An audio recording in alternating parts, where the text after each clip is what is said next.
As the calendar year switches to 2024, lots of rules and regulations come to the American public, and perhaps none greater on a state level than what's going on in California with the California Air Resources Board implementing a number of regulations, including the Clean Truck Check. And joining us to talk about it is Beth White, the Manager of Strategic Planning and Development for Clean Truck Check for the California Air Resources Board. Beth, thanks so much for joining us. Good morning. So just to kind of give everybody a flatline view of where we are and what's going on here, give us an idea of what the goal of the Clean Truck Check is in terms of, and maybe what was the impetus to start where you were to where you want to get. Certainly. I'll say really quickly that Clean Truck Check is basically very comparable to the smog check for light duty vehicles, except it's geared towards medium duty and heavy duty trucks. So a lot of similarities there.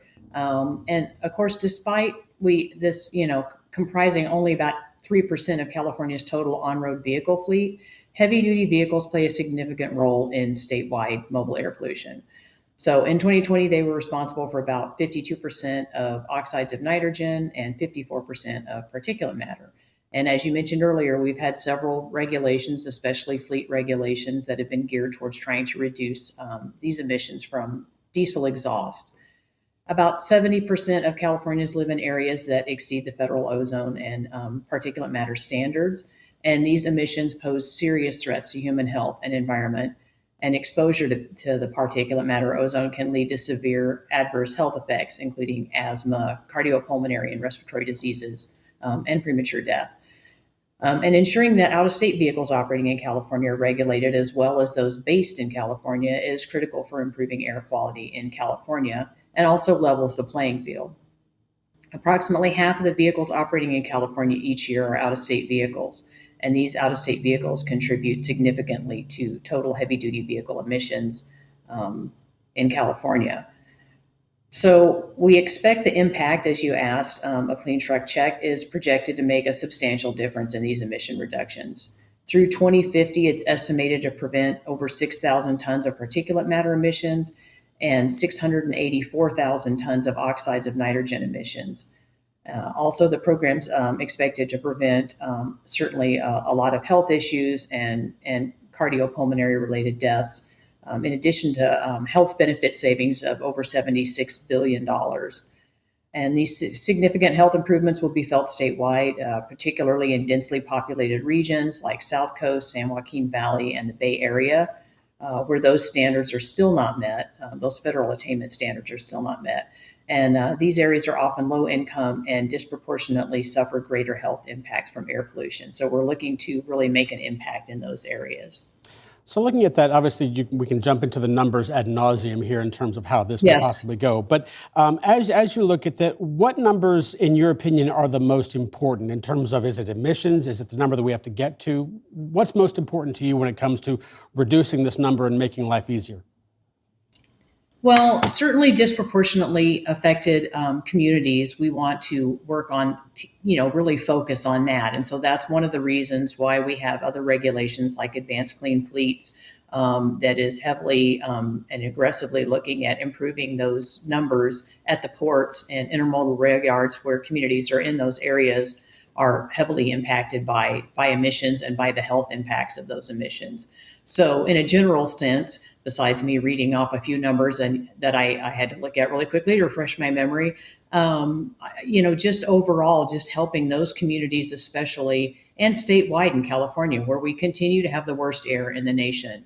And so we continue to make these efforts to improve those numbers, and they have been improving, but we still aren't meeting those federal attainment standards in those three areas that I mentioned earlier. And so we need to really work on those areas and get those numbers reduced for the emissions. Several decades ago, Walter Cronkite said famously on national television that Chattanooga, where we're based, was the dirtiest city in the country. And of course, that prompted a massive overhaul of being a steel city at that particular time, a massive overhaul of pollution standards there as well. So I can definitely relate to, at least we can, what you're trying to do in California there as well. Leading up into this year, coming up into it, you did a number of what they're called dirty truck checks. There was one in Bakersfield, one on a road into Fresno, one into a port. I think there was one also into a border crossing there as well. I know you probably don't have those numbers right offhand, but what did you learn about what's going on at these different dirty truck checks in terms of how many trucks per se may be in violation of what is the emission standard as now? Yeah, and I do have a couple of numbers. I looked them up and tried to get something current from about mid last month that I can let you know about. But in general, as we go through these focused, targeted efforts in areas heavily impacted, we are looking to look at really potential high emitters using our automated license plate readers, roadside inspections, portable and stationary equipment that measures emissions of trucks as they drive past them.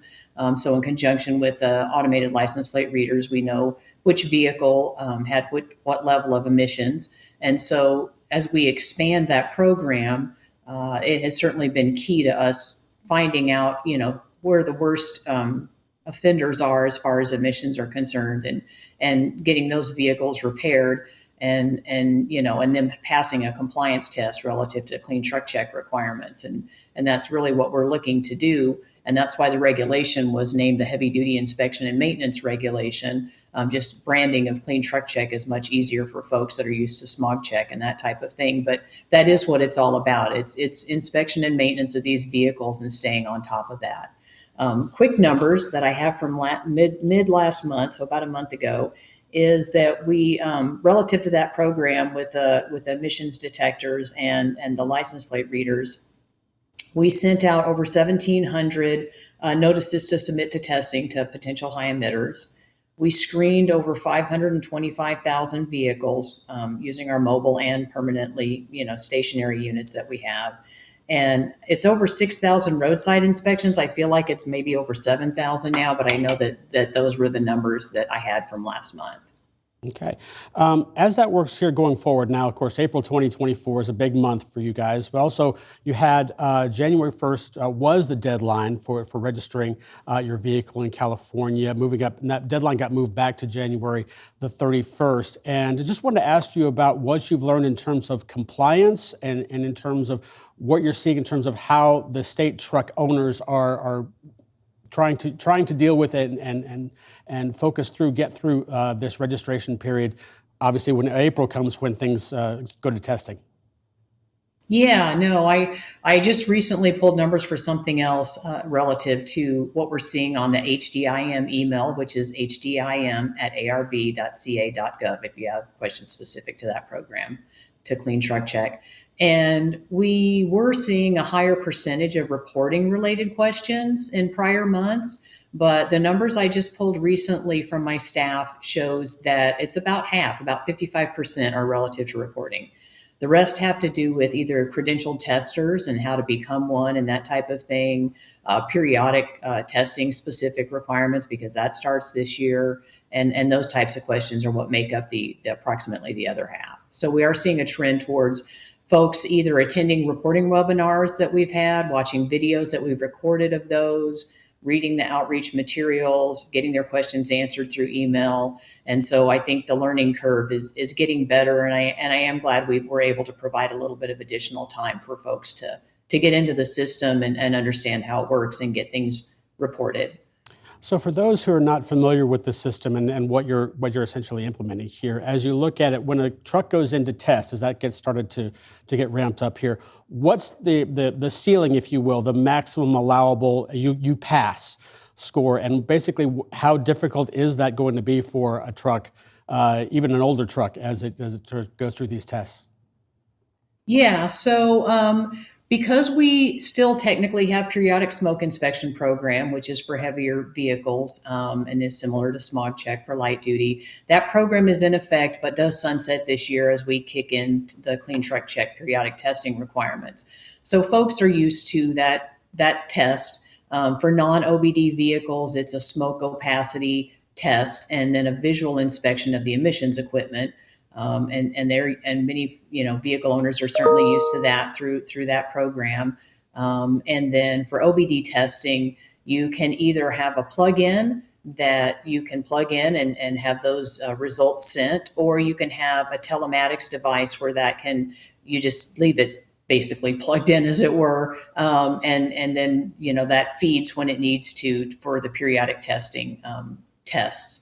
And so as we continue to get more testing devices approved, so that we have telematics devices approved and other OBD devices approved, then folks will have more choices as to what type of vendor or device they want to use. Gotcha there as well. Okay, so testing again starts in April of 2024. Testing once, then of course twice. You got to do it twice a year, and then in 2027 it gets ramped up to 4 times, or at least once a quarter, I believe, as far as that's concerned. I don't think, of course, over the course of period, you're going to see a ton of negative aspect of it in terms of why you're doing it. I think that is certainly going to be more and more evident as market forces start to look at the problem and go, okay, we do need to do something about this here. But sometimes people may look at the schedule at which this is trying to be accomplished and they go, wow, that's impossible, or that's very, very difficult. What kind of backlash, if any, have you seen about just clean truck check in terms of this is something that we just don't want to do, or this is impossible, or logistically this could be out of our hands? So quick clarification on the twice a year and 4 times a year, that the semi-annual applies to all vehicles except for California registered motorhomes and agricultural vehicles. They only have to do it once a year. Mm-hmm. And then the semi-annual that for OBD vehicles, it goes to quarterly after 2027. Those can be done for OBD vehicles. Like I said, it's plugged in. You don't have to go to a credential tester to get that done, kind of thing. Right. If you've got the continuous telematics, and it can feed easily without you having to do anything. So we're trying to make it as easy as we can. In addition to stationary locations, we certainly have mobile entities that are willing to go out to someone if they're more rural and they need that to happen that way. I will say right now we have almost 6,000 credential testers. 2,000 of which are publicly available and listed on our website. And the reason for those numbers being skewed that way is obviously a very large percentage of the fleets are getting this ability to do the testing themselves in-house. So one of the things that you mentioned as we kind of outlined the program is that you're also looking at out-of-state trucks as well as the in-state Absolutely. ones. And one of the aspects of that, I believe, if I read correctly, that it doesn't necessarily apply to every single one. For instance, if you're just coming in, picking up a load and leaving, you can get a 5-day pass, and you don't necessarily have to be subject to those regulations. Correct me if I'm wrong there. But how did you conclude how much out-of-state trucks would be affected by this regulation? So there's a couple of different factors there, and certainly each truck can come in once on a 5-day pass. So if on the fly you had to send in a truck that you hadn't reported because your other truck broke down or whatever the situation is, then you could report, ask for the 5-day pass, and what the date range is that it'll be in, and then it's in very temporarily and back out again, kind of thing. Another factor to consider is that for the long haul trucks that come from out of state, their normal business practices tend to be to turn over the vehicles fairly quickly. And I'm not saying that newer vehicles don't need inspection and maintenance. They certainly do. But that does help the curve a little bit when we take that into consideration. But like I said, each vehicle can only come in once a year and only be in for 5 days. Gotcha. Was there any consideration for the fact that, obviously, if you can only do that once, any backlash that you might see from trucking companies that say, well, I would just rather not have to deal with the regulation and therefore avoid California altogether? I haven't seen a hit like that, like I thought potentially might happen. So it's a very good question. What I've seen more of, and wasn't necessarily thinking that this would be the case, is that out-of-state fleets have reported, are leaning towards reporting their whole fleet so that they have the flexibility to come in and out of California, not actually have to think about the 5-day pass, not have to think about which truck's coming in. They just rather report the whole fleet, and then they have the flexibility to just send in whoever they want to. And so that's actually what I'm seeing much, much more of than the alternative. Excuse me. Okay, so as testing begins, and like coming up in April or so, what do you expect to see in terms of compliance and participation, and what would you hope to see in a good scenario? Well, obviously, ideally, we would like to see compliance rates very high Hmm. relative to emissions impact and health impact, associated health impact, and that type of thing. So, um, we've seen compliance rates. I oversaw the implementation of the truck and bus regulation, the heavy duty truck and bus regulation, for over 10 years. Similar reg, although it was a fleet regulation, but in the sense of, who it applied to. It included out of state vehicles. There was a 3-day pass in that regulation and those types of similarities. And we continued to watch the compliance rates increase with that. Certainly similar to truck and bus and Senate Bill 1, which tied registration holds in for the vehicles that applied to. SB 210, that's affiliated with Clean Truck Check, also ties in the registration holds. And so that helps level the playing field and ensure that there's not a competitive disadvantage for fleets that are making every effort to comply and investing in that. So last question before we let you go. The California Oh, sure. standards now very much supersede the federal standards, and you're going well above and beyond those as far as that's concerned. In your mind, what then is the biggest obstacle in terms of getting this done in the goals that you have set? Is it participation? Is it public opinion? What are your biggest obstacles forward in trying to get this done in the time frame that you want to get it done? I think one of our bigger challenges is certainly, even though we have made every effort possible, we have devoted a lot of staff to outreach, is just to really make sure that we get the word out there, so that folks all know about it that need to know about it. Not every fleet has an environmental compliance officer.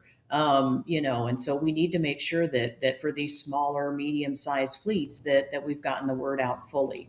I think another thing that we've continued to keep putting, thinking about and making sure that we've sent some targeted and focused outreach out is where certain vehicles might not have been subject to the truck and bus regulation, but they are now subject to Clean Truck Check.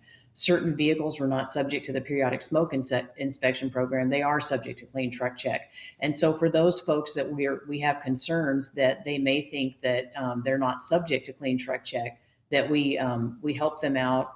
We let them know what the requirements are. We educate them through outreach materials relative to the reporting system and the things that they need to do to meet the periodic testing requirements and that type of thing.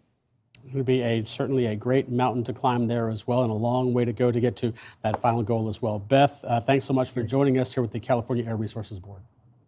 You're very welcome. Thank you.